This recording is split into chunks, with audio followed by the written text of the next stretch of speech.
ardente. Texto bem conhecido, né? Pelo amor de Deus.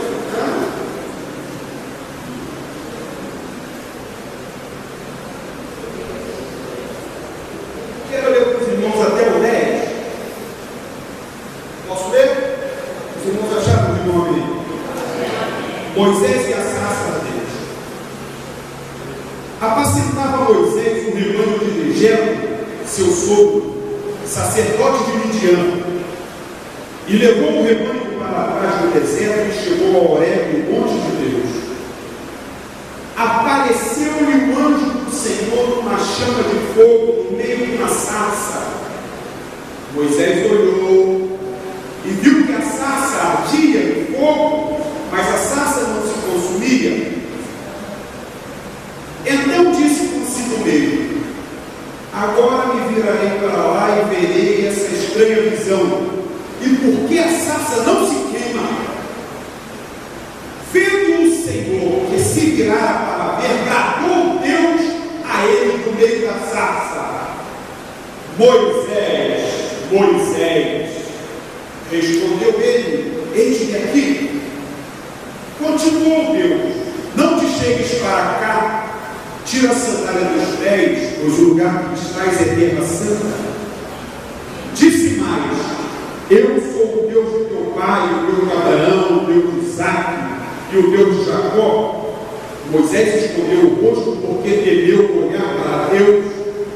Então disse o Senhor: de fato tenho visto a aflição do meu povo que está no Egito, e tenho ouvido o seu clamor por causa dos seus opressores, e conheço os seus sofrimentos.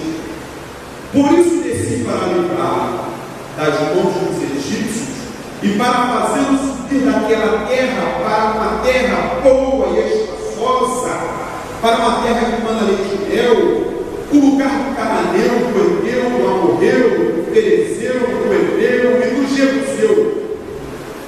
E agora o clamor dos filhos de Israel chegou a mim, e tenho visto a opressão com que os egípcios os oprimem.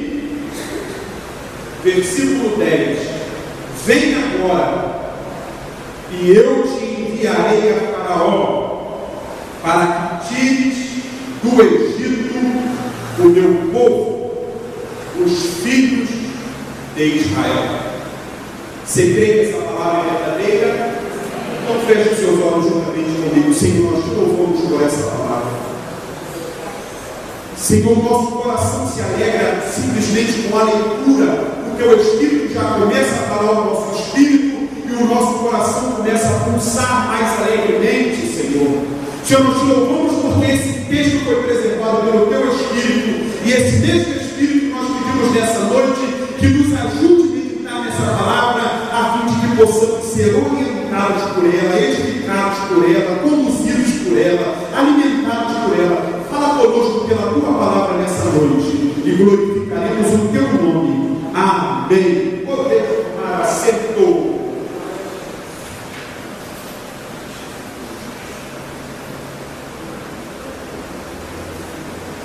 Eu quero deixar um conselho para você essa semana. Se essa semana você ainda não começou a sua leitura semanal da Bíblia, já está atrasado, porque hoje já é quarta-feira. Eu quero deixar para você, nessa semana, um conselho, uma sugestão, para que você leia então o livro do Êxodo. O livro do Êxodo, o título dele, vem do grego Exodo. Na verdade, isso vem da versão grega, que significa saída, sair, partir. E esse livro do Êxodo são histórias que saltam aos olhos. Tanto é que nós ensinamos isso na escolinha de criança, nós que já somos adultos aprendemos isso na escolinha de criança e nunca mais se esquece. Por exemplo, eu, na minha época de infância, na igreja nós cantávamos: no Egito escravo fui, sim, sim, ó sim. No Egito escravo fui, o rei Faraó. Triste, muito triste estava meu coração chorar. Liberta-me, Senhor. Triste estava, meu coração chorava, liberta-me, Senhor. Faraó se endureceu, Faraó se endureceu e não deixou. Deus enviou 10 pragas, desembanhou sua espada e assim os libertou. Que Deus é esse?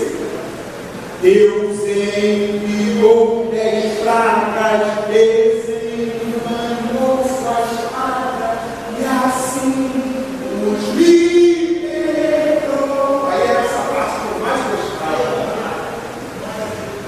Livre, me deixaste livre, me deixaste. É a parte que eu mais gostava, porque a igreja era bem ortodoxa, não tinha que bater palma. E nessa hora eu podia falar, meu Deus do céu, eu sempre filmava para você ainda tudo, mas é a culpa do nome. Osiel, a força de Deus, não tem que ficar com o nome desse, seja devagarinho, né? Osiel, o hebraico, a força de Deus, tem que ser agitadão, primadão, passando na luta, na prova, ou passando pela prova da luta. A força do Senhor é comigo. Quantos aceitam então o conselho de meditar nesse livro essa semana? Por favor, sinalize o próximo mão, medite no livro mesmo. Nesse livro você vai descobrir que o Deus que você serve é um Deus que não pode ser encurralado por ninguém. Ele sempre tem uma saída na sua mão. Ele sempre tem uma saída na sua palavra. Ele sempre tem uma saída para qualquer circunstância que possamos estar perdidos ou encurralados ou aprisionados. Deus tem uma saída. Você crê nisso? Pode dizer amém? Amém. Você deve estar falando, vou mostrar, para que eu vou mostrar. Está achando que eu vou falar coisa que eu vou mostrar? Oh, para com isso. Veja se é verdade. No capítulo 2, Faraó estava estressado, porque o povo hebreu crescia muito. Estava morando na terrinha do Egito. E Faraó falou o seguinte, meu irmão: se esse povo continuar crescendo desse jeito, morando no nosso território, eles vão dominar sobre a gente. Então nós vamos escravizar. Vamos mandar matar todos os homens que nascerem dos hebreus. E começou a matança. Só que tinha lá nos hebreus um casalzinho que já tinha uma filha chamada Miriam, o irmão Arão e o irmão Joquebede. E eles tiveram um filho e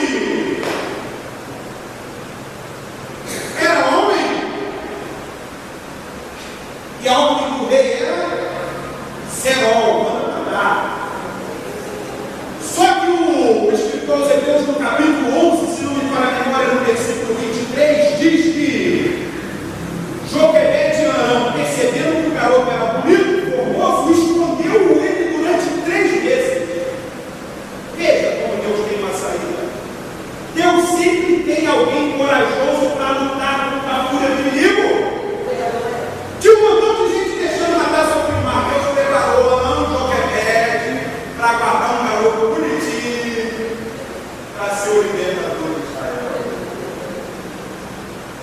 Só que o garoto estava crescendo, 3 meses depois, não tinha mais como esconder.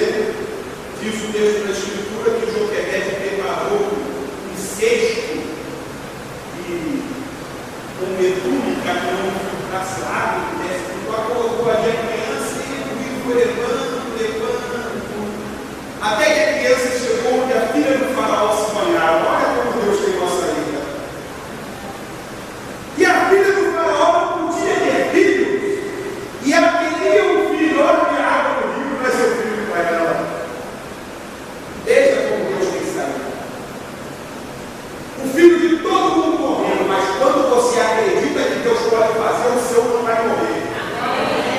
O que me deixa entristecido hoje, na verdade,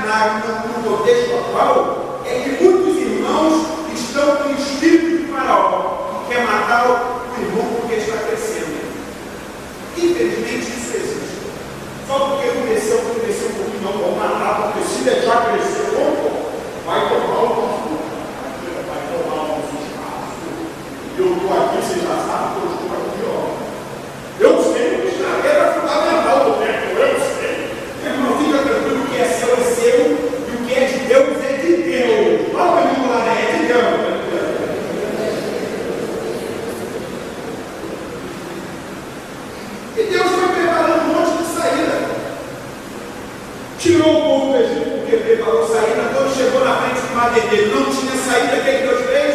Preparou uma saída. Do outro lado do mar vermelho, a água era amarga. O que Deus fez? Transformou a água lá. Deus tem saída. Aí lá na frente eles estavam com fome, Deus mandou maná. Deus tem saída. Lá na frente eles não queriam comer maná. Eles estavam saturados de maná, porque comer maná todo dia é enjoativo, é problemático. Eles queriam comer outra coisa. Aí Deus mandou codornizes, porque Deus tem uma. Eu não sei qual é o teu problema, o que te aflige, mas a mensagem que eu trouxe para você nessa noite é que Deus tem uma.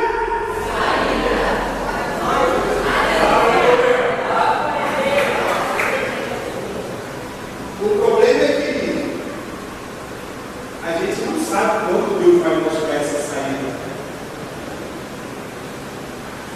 Esse texto que eu li, nós lemos coletivamente, mostra Deus chamando Moisés, só que aqui Moisés já tinha 80 anos.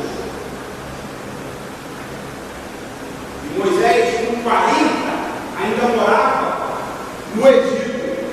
Estava lá como príncipe do Egito.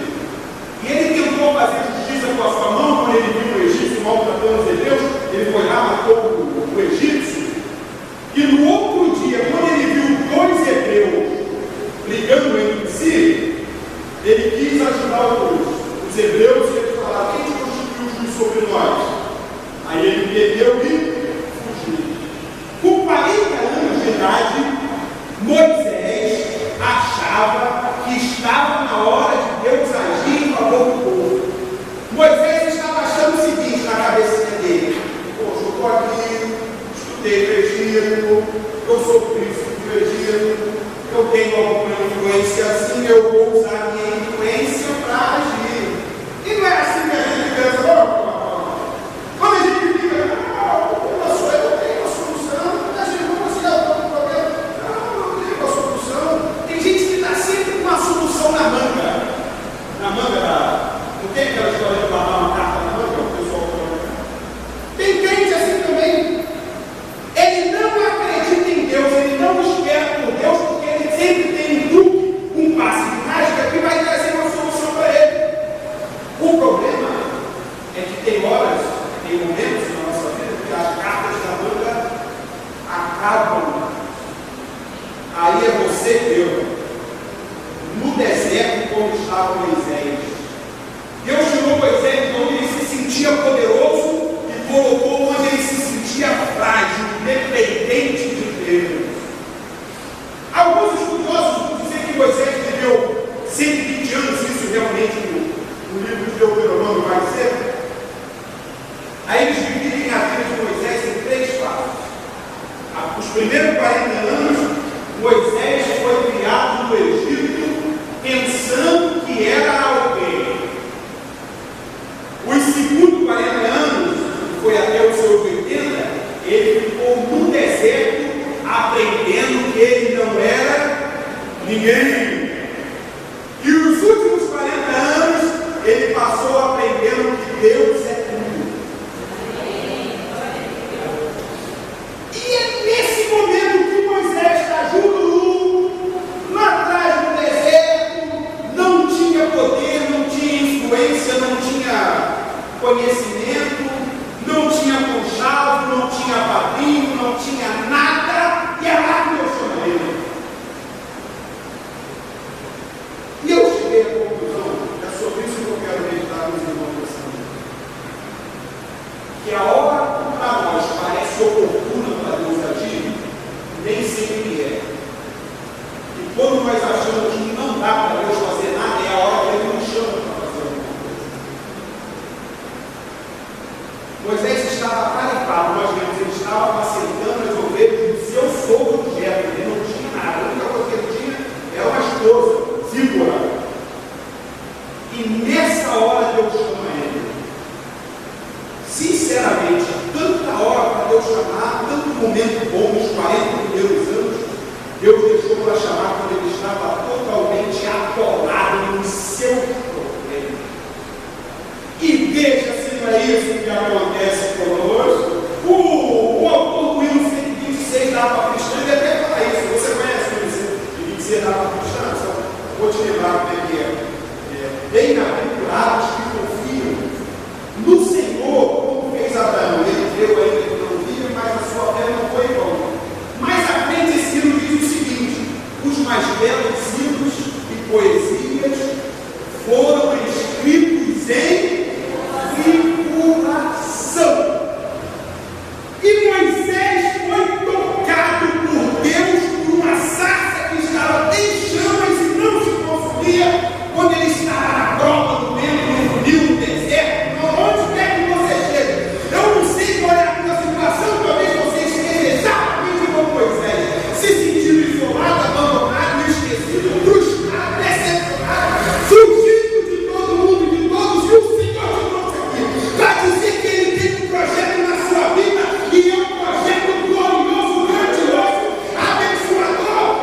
testado. Deus vai para ele com fogo, uma sarça, que não se consumia. Tinha fogo, mas a sarça não consumia. Nós sabemos, o fogo é um triângulo, agora que eu tenho quadro lá, tem mais, eu vou criar um triângulo para ser mais simples. Precisa de textura, oxigênio, calor e combustível. E quando se queima, o fogo vai consumindo alguma coisa para manter a chama. E aquele fogo que estava na sarça não precisava de combustível. Já era uma coisa gloriosa, sim ou não?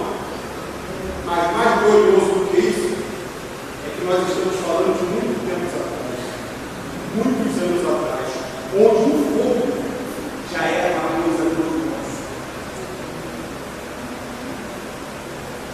Fogo hoje é uma coisa simples, o camarada está aí andando com o chuveiro na rua para acender esse carroceiro baseado de maconha, mas o Deus que nós servimos usa o fogo para atrair o homem para fazer a sua obra. Enquanto Satanás usa o fogo para acender o cigarro baseado, usa o fogo para atacar fogo no ônibus, no Rio de Janeiro, isso aconteceu, Deus sabe disso. O nosso Deus usa o fogo para atrair o homem. Você está sentindo a chama do Senhor aí? Você está sentindo a chama do Senhor? Ele está querendo te atrair para ele, para fazer a sua obra. Você está disposto? Quem está disposto pode dizer, glória a Deus. Agora o problema todo é o seguinte: Deus chamou Moisés, mas não foi por causa de Moisés. Esse é o nosso problema. Nós sempre queremos ser chamados por Deus para fazer, porque nós achamos que nós somos o foco, a cereja do bolo, a última Coca-Cola do deserto. Porque se Deus não me usar, vai usar quem? Não é.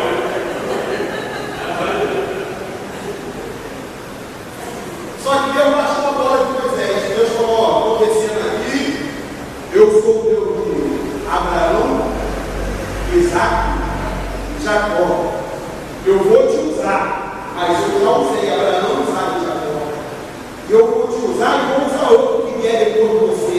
Porque Deus não tem esse negócio de exclusividade. Deus me usa, Deus te usa, Deus usa o mundo. Deus usa também, Deus usa também. Agora nós estamos num momento onde nós queremos ser sempre o melhor. E Deus, quando chamou Moisés sozinho no deserto, só tinha ele. Ele era o melhor mesmo, porque só tinha ele.